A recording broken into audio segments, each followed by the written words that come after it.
Hey, my name's Sacha Rivière, and I'm a director of photography and photographer. Short form, commercials, and a lot of slow motion cinematography. Slow motion cinematography has some really amazing qualities that you take some really simple things like liquid or water or like a piece of fruit falling into a tank. It becomes something magical. You start seeing things that you can't see with the naked eye. It's pretty fun.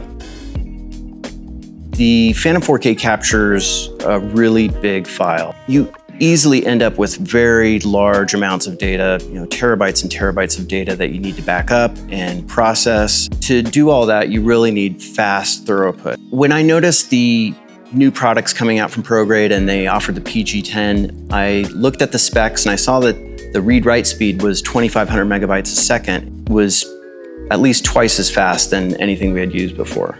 Once I started utilizing that in my workflows, I was really impressed. So one thing I really kept an eye on with the PG10 was it able to handle a sustained write for an extended period of time, and it kept up. So it's telling me it's going to download over 200 gigs in 4 minutes, which is incredibly fast. I'm looking forward to any of the future ProGrade products, and thanks for letting me share my experience with you guys.